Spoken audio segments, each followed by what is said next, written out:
안녕하세요. 책한민국입니다. 오늘 소개할 책의 제목은 나에게 어울리는 삶을 살기로 했다입니다. 지은이는 김병수, 출판사는 여름 오후입니다. 책값은 14,000원, 총 페이지 수는 247쪽, 초판 1쇄는 2018년 4월 2일입니다. 지은이 소개를 하겠습니다. 김병수 정신건강의학과 의원 원장, 정신건강의학과 전문의 의학박사, 서울 아산병원 정신건강의학과 임상부교수로 재직했으며 한국정신신체의학회, 대한우울조울병학회, 한국인지행동치료학회 이사로 활동했다.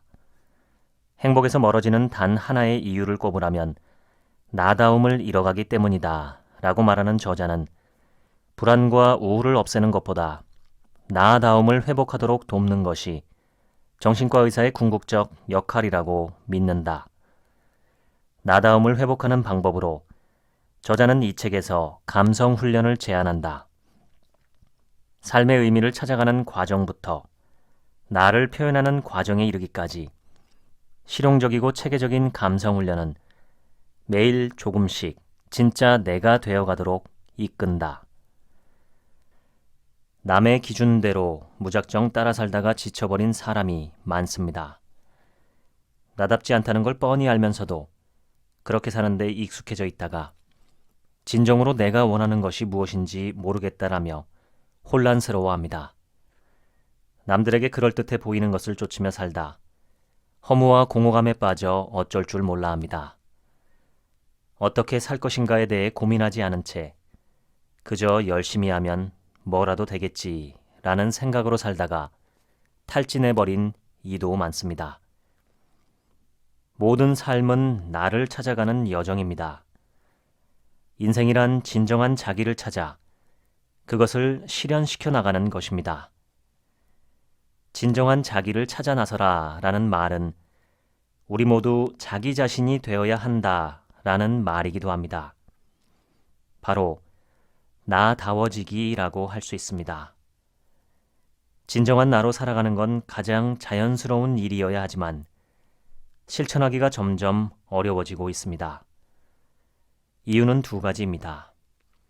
첫째, 삶의 정답을 자기 밖에서 찾는 것에 익숙해져 버렸기 때문입니다. 내가 만족하고 행복한지도 타인의 인정에 의해 결정되기 때문이죠. 심지어 자신의 욕망에 대한 확신조차 갖기 어려워졌습니다. 쏟아지는 광고는 당신이 원하는 것은 바로 이것입니다 라고 한시도 쉬지 않고 거짓 욕망을 주입하고 있습니다. 두 번째는 타인과의 비교가 당연해졌기 때문입니다.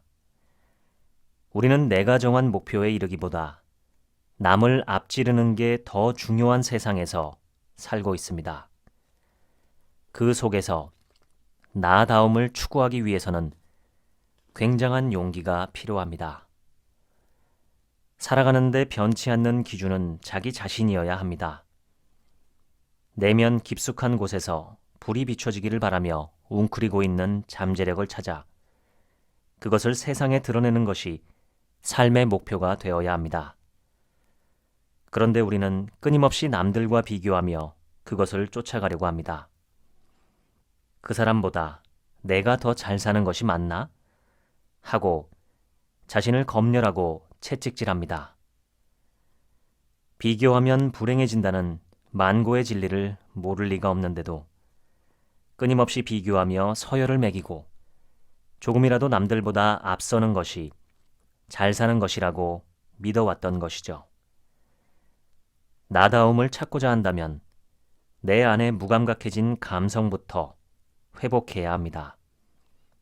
감성을 회복한다는 건 감동받을 수 있는 힘을 키운다는 겁니다. 나 자신과 나 자신을 둘러싼 주변에 관심을 갖는 능력, 소소한 일에서도 기쁨을 느끼는 능력을 키운다는 것이죠. 감성이 충만하면 내가 무엇에 감동하는지를 깨달을 수 있습니다. 진정으로 원하는 일을 하려는 의욕이 넘치고 삶에 대한 기대도 커집니다. 감성이 무뎌지면 세상에 흥미를 잃고 어떤 일에도 감동을 느끼지 못합니다. 진정한 자기로부터 소외됩니다. 감성을 잃어버린다는 건 결국 나를 잃어버리는 겁니다. 모든 심리 치료는 지금 이 순간의 경험에 주의를 기울이라고 가르칩니다. 변하지 않는 행복의 속성도 현재에 집중하기입니다. 현재에 집중하면 시간이 정지된 것처럼 느끼며 더 깊은 삶의 의미에 닿을 수 있습니다. 현재에 집중하기 위해서는 느끼는 힘을 길러야 합니다. 매 순간 두 발을 딛고 서 있는 현실의 감각들을 민감하게 느끼며 살아야 합니다. 나답게 산다는 건 나를 느끼며 산다는 겁니다. 내가 좋아하는 것을 향해 레이더를 펼치고 그것을 받아들였을 때 기쁨을 만끽하고 그래서 감동할 때 진짜 자신을 자각하게 됩니다. 아, 나는 이런 것에 활력을 느끼는 사람이구나 라고 말이죠. 나를 날아갈 듯 기쁘게 만드는 게 무엇인지 알게 된다는 건 진정으로 내가 원하는 게 무엇인지 깨닫게 된다는 겁니다. 이러한 욕망들이 모여 나라는 사람의 정체성을 이루게 됩니다. 우리는 모두 예술가가 되어야 합니다. 예술을 통해 진짜 감정을 깨닫게 됩니다. 나를 찾아 떠나는 여정의 최종 목적지는 자기 실현입니다. 마지막으로 중요한 것은 관계입니다. 나다움을 찾아가는 여정에서 기운이 빠지고 지쳤을 때 나를 응원해주는 사람을 곁에 두고 있어야 합니다.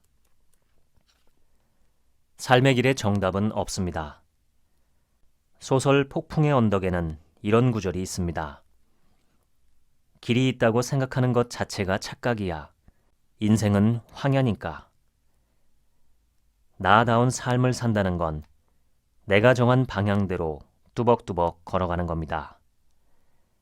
삶의 의미는 내가 선택한 가치에 맞는 목표를 세우고 그것을 향해 헌신할 때 빛납니다. 누군가 소리 높여 이 길이 정답이니 이리로 오라고 할 때 그건 남의 길이지 내 길이 아닙니다.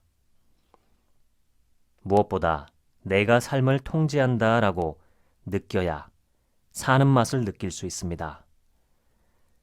당신은 지금 어디를 향해 걸어가고 있나요? 질문을 던지기 바랍니다. 내 인생의 가치는 어디를 향해 뻗어 있는가 하고 말이죠. 그 길로 걸어가면 혼란과 불안이 찾아와도 견딜 수 있습니다. 쓸데없이 힘을 낭비하지 않습니다. 길을 가다 쓰러져도 다시 일어날 수 있습니다. 가야 할 길이 뚜렷하니까요. 내가 품은 가치는 언어로 선명하게 드러나야 합니다. 내가 죽는다면 사람들의 마음속에서 어떻게 기억될까? 삶의 의미가 가장 분명하게 드러나는 순간이 바로 죽음에 직면했을 때입니다. 당신의 장례식에 모인 사람들이 당신에 대해 무엇을 기억하고 어떤 말을 해주기를 바라나요? 사람들이 나에 대해 어떤 말을 하면 내가 헛살지는 않았다고 느낄까요? 죽은 뒤에 타인의 기억 속에 남겨진 나를 상상하면 어떻게 살아야 할지 답을 얻습니다. 철강왕 앤드류 카네기의 묘비에는 마음을 알아주는 이 여기 잠들다 라고 쓰여 있습니다. 인생이 끝났을 때 그동안의 내 삶을 대변할 수 있는 문장을 찾으세요. 한 문장이면 충분합니다. 단 하나의 문장으로 인생을 보여주어야 합니다. 인생에서 절대적으로 소중한 가치는 다음과 같은 기준에 부합하게 마련입니다. 1. 나의 재능과 능력에 어울리는 것. 2. 쉬지 않고 열정을 쏟아붓고 싶은 것. 3. 그것에 대해 누구에게나 솔직하고 당당하게 말할 수 있는 것. 4.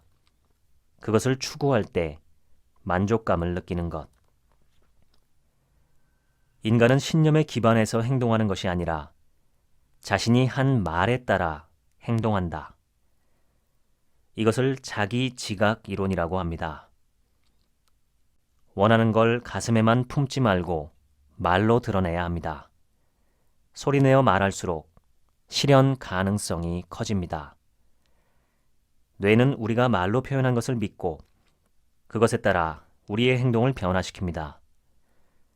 인생 선언문을 만드세요.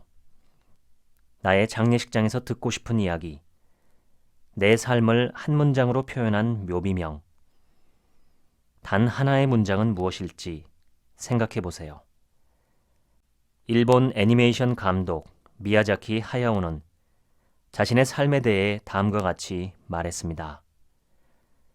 나는 50년 동안 어린이들에게 이 세상은 살아갈 가치가 있단다 라는 걸 전하고 싶었다.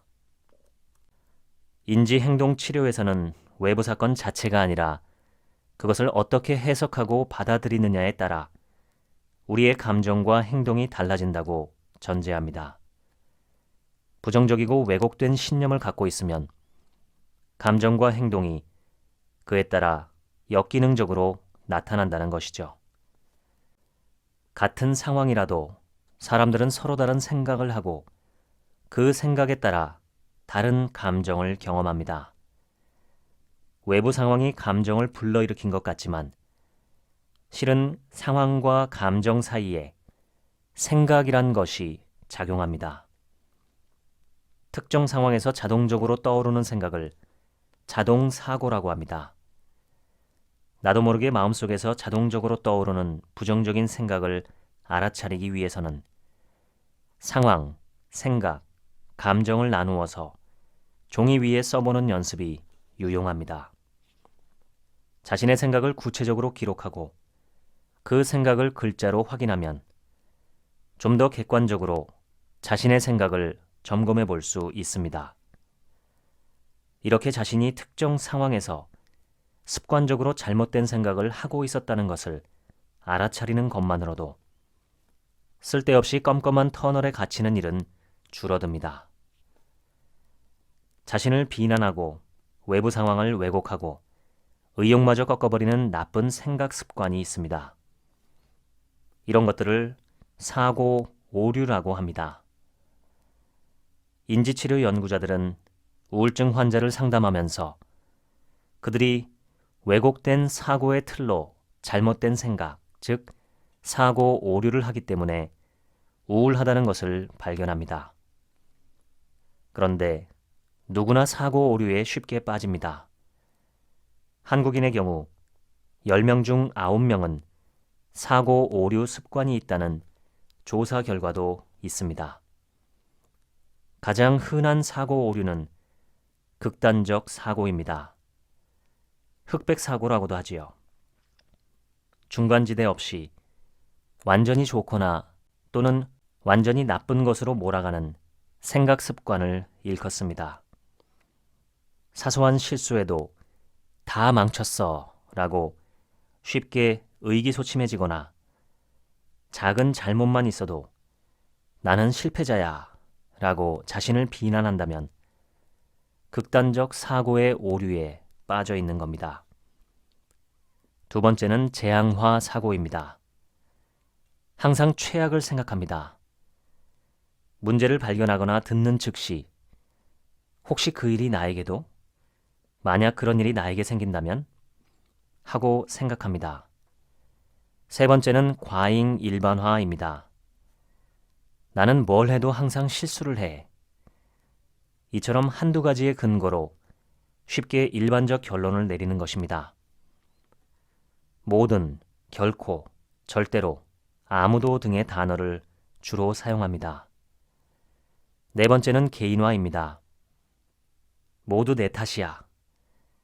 자신과 무관하게 일어나는 일을 자신과 관련 짓습니다. 다섯 번째는 독심술입니다. 증거는 없지만 왠지 그럴 것 같다는 느낌을 근거로 생각합니다. 다른 사람들은 내가 멍청하다고 생각해. 와 같은 상황입니다.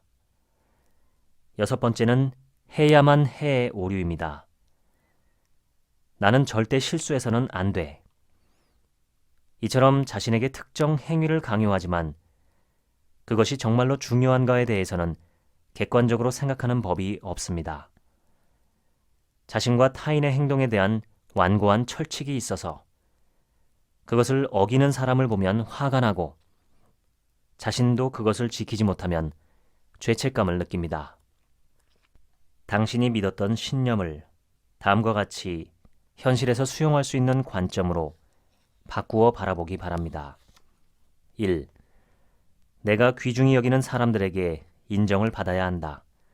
어떤 면에서라도 반대 의견이 생기는 것을 피해야 한다. 해법. 모든 사람에게 인정받을 필요는 없다.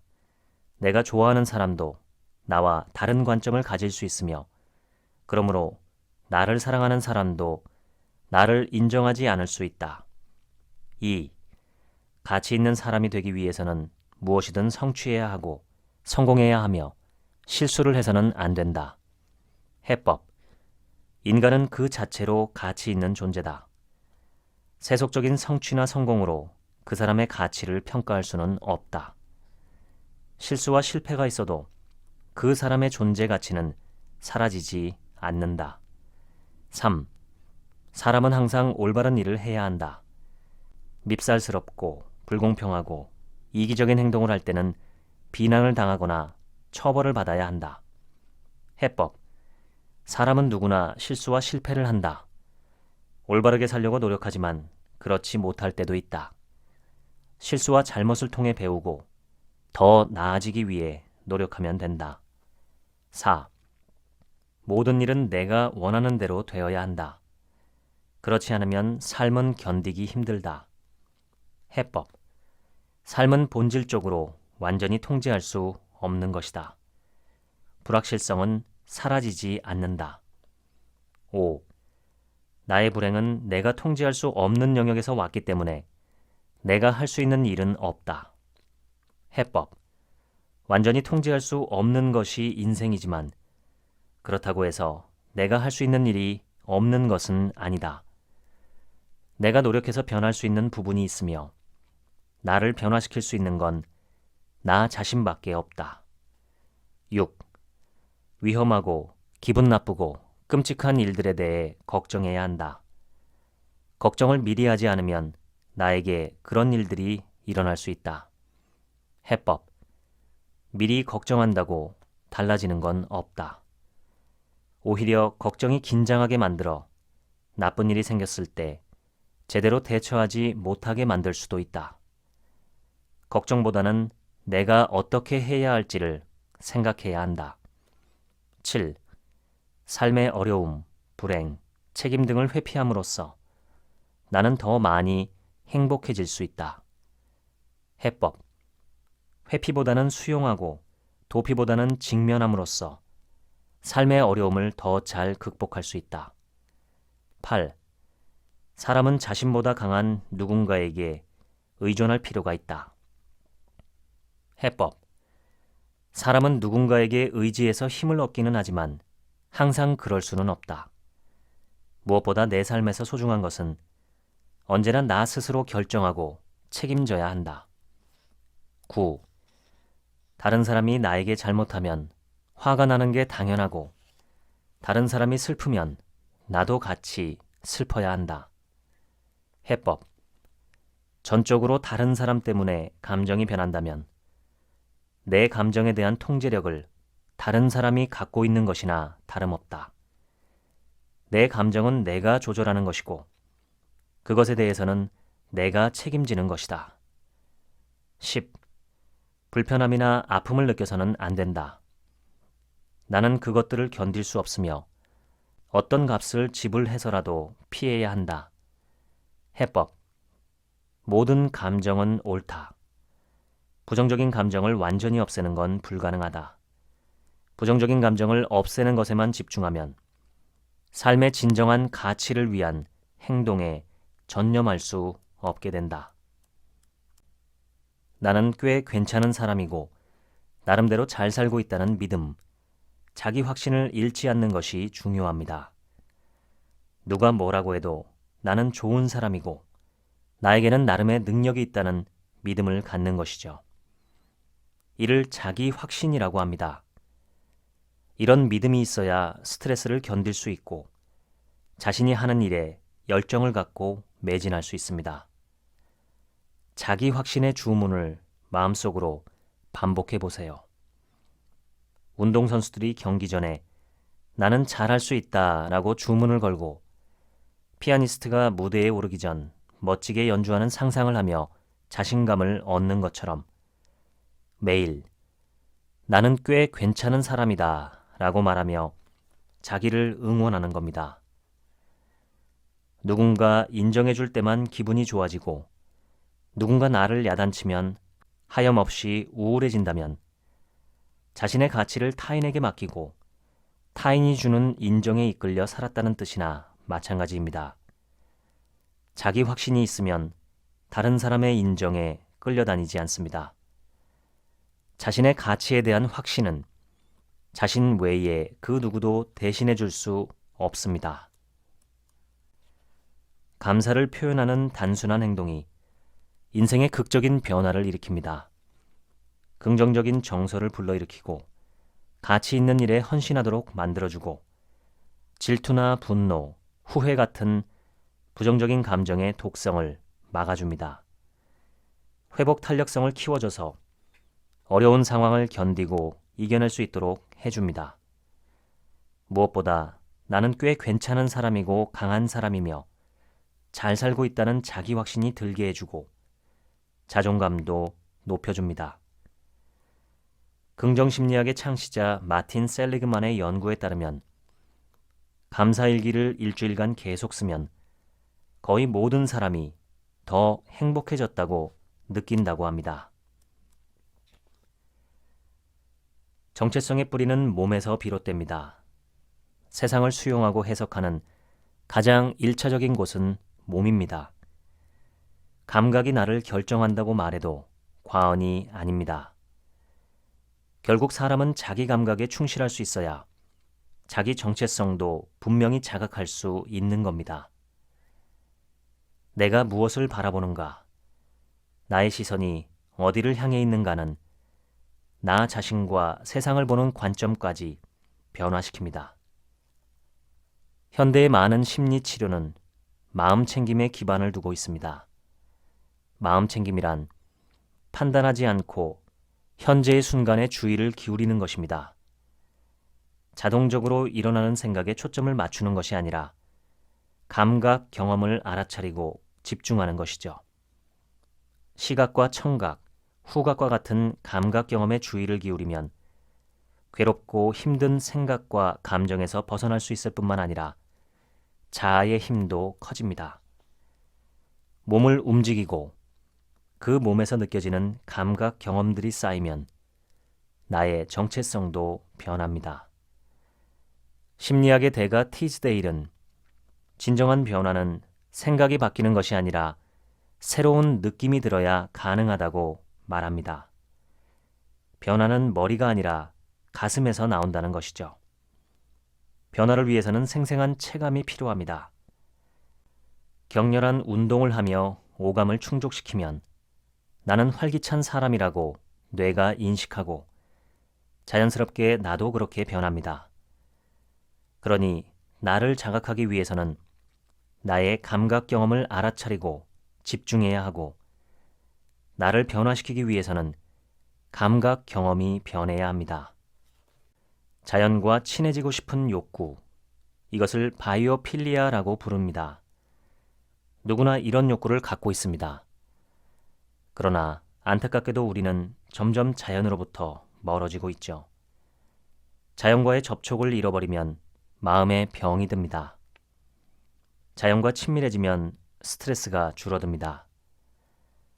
모든 사람이 활용할 수 있고 비용도 들지 않지만 많은 사람들이 간과하는 치유법. 그건 바로 자연과 접촉하는 겁니다. 몸과 마음의 건강을 위해 스스로에게 자연을 처방해 주세요. 바빠서 공원 갈 시간도 없고 심지어 짧게 산책할 여유마저 없다면 눈으로 자연을 음미하는 것만으로도 도움이 됩니다. 자연을 담은 풍경 사진을 10분 동안 본 사람들은 그렇게 하지 않은 사람들보다 문제를 풀 때 긴장이 완화되었다고 합니다. 수술 후 병실에 누워 창밖으로 풀과 나무를 볼 수 있는 환자는 병만 보이는 병실의 환자보다 회복이 빠르고 통증도 덜 느낀다는 것은 사이언스에 실린 유명한 연구입니다. 불안 때문에 괴롭기도 하지만 불안은 본질적으로 수용해야 하고 활용해야 하는 감정입니다. 무조건 없애려고 해서는 안 됩니다. 우리가 불안한 건 내가 누구인지, 어디로 가야 하는지 혼란스럽기 때문입니다. 나의 가치가 무엇이고 그 길을 따라 제대로 가고 있는지 확신할 수 없기 때문에 불안한 겁니다. 불안은 고통이 아니라 나에 대해 제대로 알고 싶다라는 내면의 외침입니다. 불확실하고 모호하고 흔들리는 과정 없이 정체성을 찾을 수는 없습니다. 세상의 모든 불안은 두 가지로 나뉩니다. 첫 번째는 실제로 일어날 가능성이 매우 낮은데도 일어날 거라고 믿어서 생기는 불안입니다. 두 번째는 재앙화로 인한 불안입니다. 걱정하는 일이 실제 생겼을 때의 결과를 재앙적으로 해석해서 생기는 불안입니다. 세상의 모든 불안은 이 둘 가운데 하나로 분류됩니다. 만약 당신이 지금 불안하다면 어디에 해당하는지 생각해 보세요. 불안을 분류한 뒤에 이거다라고 정의 내리면 괴로움이 줄어듭니다. 내가 불안을 이해하고 있다는 인식이 생기기 때문이죠. 일어나지 않을 거라는 걸 알면서도 불안이 떨쳐지지 않으면 차라리 그 일이 일어나라고 외쳐보는 겁니다. 그 일이 생겨도 상관없다 라고 외쳐보세요. 이것을 걱정 노출이라고 합니다. 불안해하는 것을 말로 외치다 보면, 즉 약 20번 정도 반복하다 보면 처음에는 불안이 더 커지는 것 같지만 역설적으로 불안이 점점 줄어듭니다. 나중에는 내가 왜 이런 불안을 느끼는지 스스로 의아하게 느껴지기도 하고요. 분류해보고, 말해보고, 질문해보기. 불안을 다스리는 이 방법을 미리 익혀두기 바랍니다. 걱정하지 않겠다고 다짐하기보다는 인간인 이상 걱정할 수밖에 없다는 걸 인정해야 합니다. 이것이 걱정에서 벗어나는 첫 번째 단계입니다. 시카고 대학의 한 연구에 따르면 불안처럼 걱정도 글로 적으면 해소된다고 합니다. 스탠퍼드 대학교 심리학과 명예교수 필립 짐바르도는 시간을 인식하는 방식에 따라 생각과 감정, 행동이 달라진다고 말합니다. 시간관이 라이프 스타일과 가치관을 결정한다는 겁니다. 시간에 대한 관점은 다음의 6가지로 구분됩니다. 1. 과거 부정적 2. 과거 긍정적 3. 현재 쾌락적 4. 현재 숙명론적 5. 미래 지향적 6.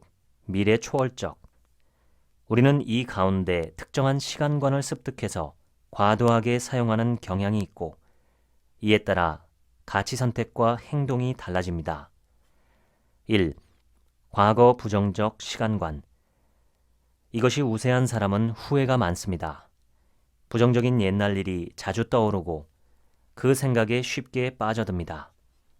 쉽게 우울해지고 자신감이 부족하며 인간관계도 원만하지 않을 가능성이 큽니다.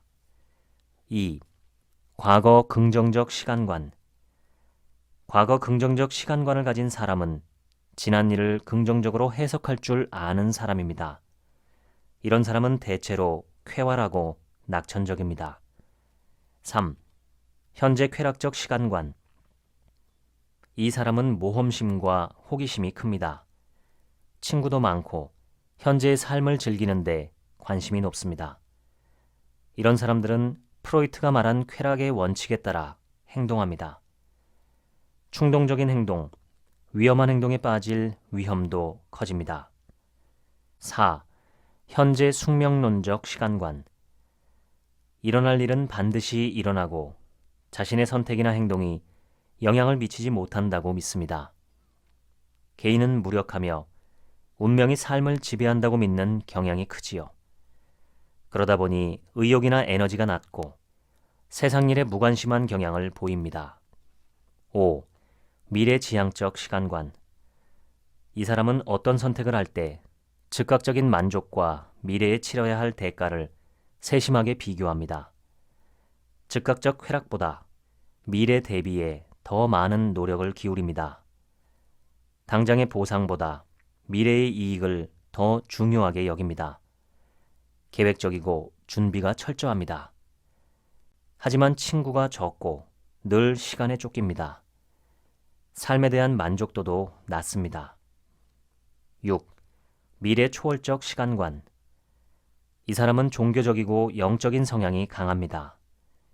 죽음 이후의 삶에 관심이 많으며 초월적 관점에서 인간과 세상을 이해합니다.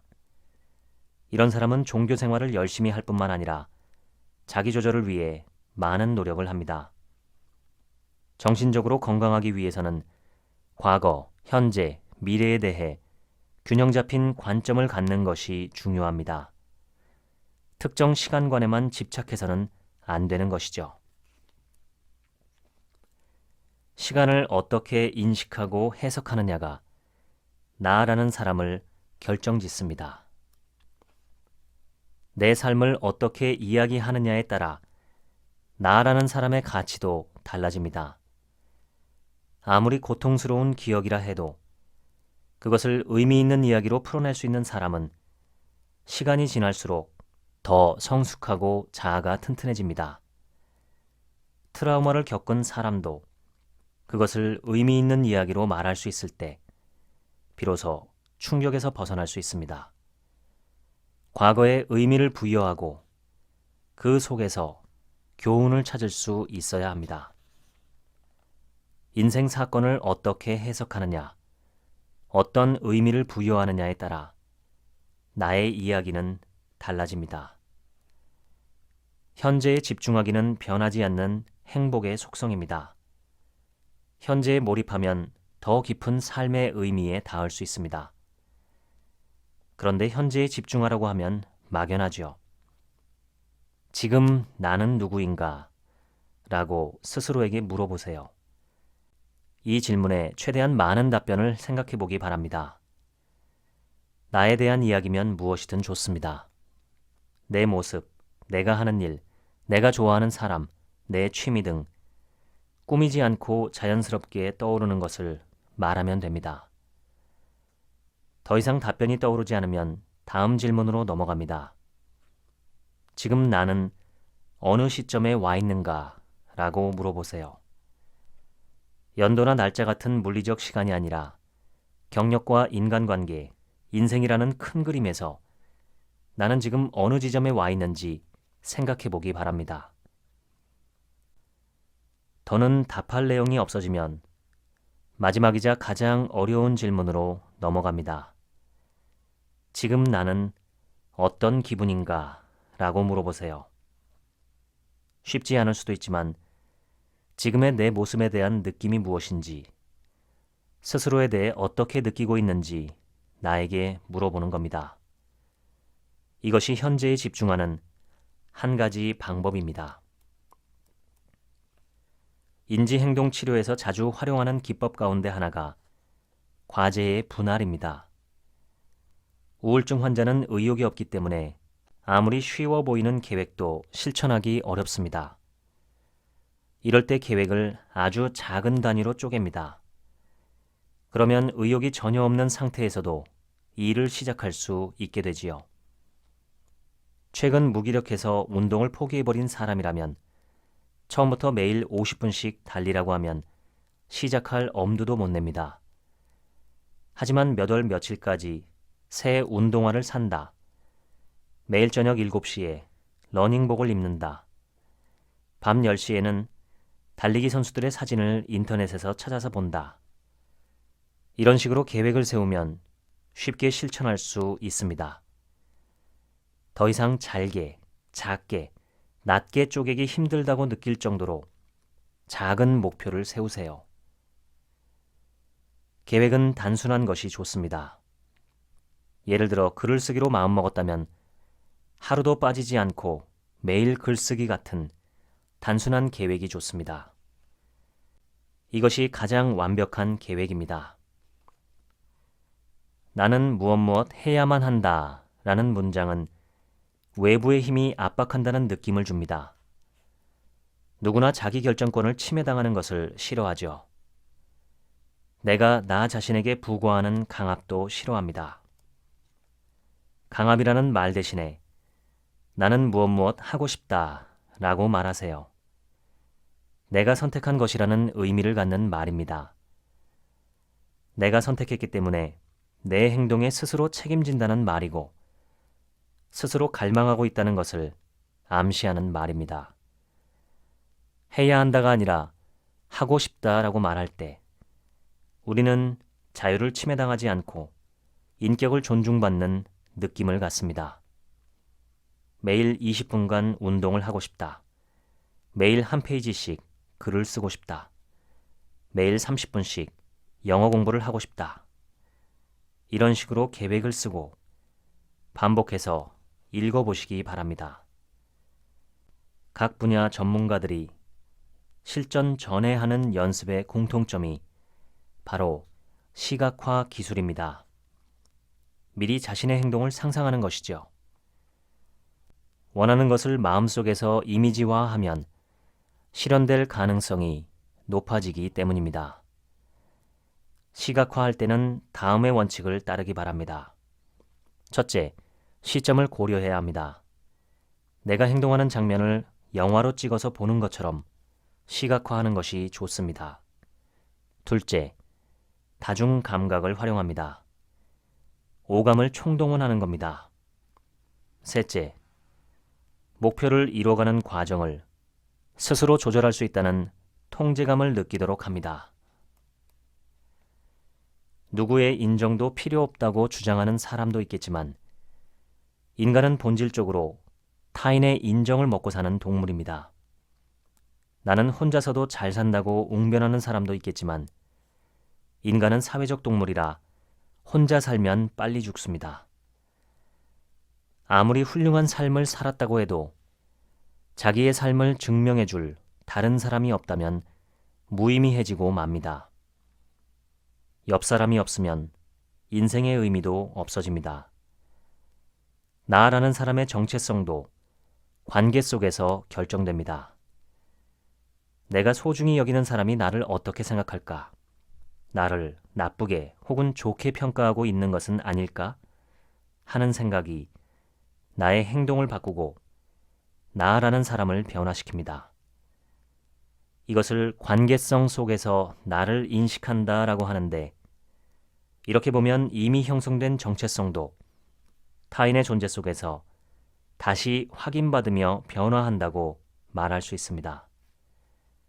살면서 힘든 일은 대부분 인간관계에서 비롯됩니다. 지금부터 당신이 끔찍하게 싫어하는 한 사람을 떠올려 보기 바랍니다. 그 사람이 지금 당신 앞에 나타났습니다. 당신 앞에는 마법 단추가 있습니다. 이 단추를 누르기만 하면 당신이 싫어하는 그 사람과 화해할 수 있습니다. 아무런 노력을 하지 않고도 말이죠. 당신은 이 단추를 누를 건가요? 제가 강의를 하며 이 질문을 하면 10명 중에 1명은 단추를 누른다고 합니다. 나머지 9명은 절대로 누르지 않겠다고 하고요. 누군가와의 관계가 불편해지는 이유는 그 사람과 가까워지고 싶은 마음 자체가 없기 때문입니다. 인간관계의 기술은 부차적인 것이고요. 인간관계에 대한 많은 기술이 있지만 그 기술은 결국 당신이 누군가와 가까워지겠다고 마음을 먹을 때 쓸모있는 기술이 됩니다. 이러한 마음을 먹을 때 상대를 바꾸겠다가 아니라 내가 어떻게 하면 될까를 고민할 수 있습니다. 나를 지지하고 응원하는 사람과 함께 어울려 살기 위해서는 그 사람이 나를 위해 무엇을 해야 한다가 아니라 내가 그를 위해 어떻게 해야 할까를 고민해야 합니다. 이것이 인간관계의 기본입니다. 상대방이 나를 비난하면 나도 모르게 방어하고 공격하고 싶은 마음이 생깁니다. Feeling Good이라는 책으로 유명한 정신과 의사 데이비드 번스가 소개한 무장 해제 기법이 있습니다. 핵심은 단순합니다. 상대가 나를 비난하는 말 속에서 일말의 진실을 찾는 것. 서로 감정이 상해 있을 때는 상대가 나에게 하는 비난이 오류투성이인 것 같지만 곰곰이 생각해보면 그 속에는 반드시 진실이 담겨 있습니다. 무장해제란 상대의 비판이 부당하고 근거 없다고 느껴질 때라도 일말의 진실을 찾아 동의해 주는 걸 말합니다. 무조건 다 받아들이라는 뜻이 아닙니다. 그가 하는 말에도 어느 정도 일리가 있다라고 우호적으로 받아들여야 한다는 뜻입니다. 당신의 말에도 일리가 있다라고 인정해주면 상대의 감정은 어느새 누그러집니다. 또 다른 핵심은 항상 마지막에는 의미 있는 대화로 연결해야 한다는 겁니다. 이렇게 말하면서요. 또 내가 더 할 수 있는 일이 없을까요? 어때요? 그렇게 하면 만족할 만한지요? 혹시라도 내가 더 해야 할 일이 생긴다면 언제든 알려주세요. 무장 해제 기법을 활용하지 못하게 막는 가장 큰 장애물은 자존심과 두려움입니다. 누가 나를 비난할 때 그 말이 옳다고 인정하는 건 고통스러운 일입니다. 자존심을 숙여야 하고 기분도 개운하지 않습니다. 하지만 자존심과 두려움을 조금만 내려놓을 수 있다면 관계는 극적으로 좋아집니다. 예술 표현을 통해서 우리는 말로는 표현하기 어려운 내 감정을 눈으로 보거나 들을 수 있습니다. 내 안의 감정에 닿으면서 진정한 내 모습에 대한 자각도 선명해집니다. 기쁨을 맛보는 능력이 있는가, 실제로 얼마나 기쁨을 느끼며 사는가가 성공적인 삶을 결정합니다. 기쁨을 느끼고 살려면, 사는 맛을 느끼려면 예술과 함께 살아야 합니다. 문학작품을 읽고 음악을 감상하고 미술 전시회에 가고 뮤지컬이나 영화에 빠져보세요. 스스로 예술가가 된다면 더 좋겠지요. 사람은 누구나 마음속에 예술가를 품고 삽니다. 지금까지 나에게 어울리는 삶을 살기로 했다 소개해드렸습니다. 지금부턴 제 얘기입니다. 이 책의 핵심은 한 문장으로 말하면 나답게 살아가라입니다. 나답게 산다는 것은 내가 느끼는 대로 살아가는 것이고 느낀다는 것은 감정과 감각을 풍부하게 사용하라는 뜻입니다. 우리나라는 유교 문화의 영향으로 감정 표현을 금기시하는 문화가 있습니다. 슬플 때도 엉엉 울기보다는 지그시 눈물 흘리는 모습을 자제력 있다고 평가합니다. 어느 책에서 보았습니다. 한 외국인 선교사가 구한말 조정 대신들에게 축음기를 통해 자신들의 목소리를 녹음시켜 들려주었습니다. 그전까지는 이러한 것을 상상할 수도 없었기 때문에 선교사는 대신들이 기절초풍할 것으로 예상했답니다. 그런데 대신들은 눈썹을 조금 꿈틀거릴 뿐 놀라는 모습이 전혀 없었다고 합니다. 오히려 그 모습에 선교사가 놀랐죠. 소피의 세계라는 철학 입문서에는 놀라는 능력이 곧 철학하는 힘이라고 했습니다. 이래도 흥, 저래도 흥하지 않고 작은 일에 감탄하고 감동하고 놀랄 줄 아는 능력. 저는 그 능력이 몹시 갖고 싶습니다.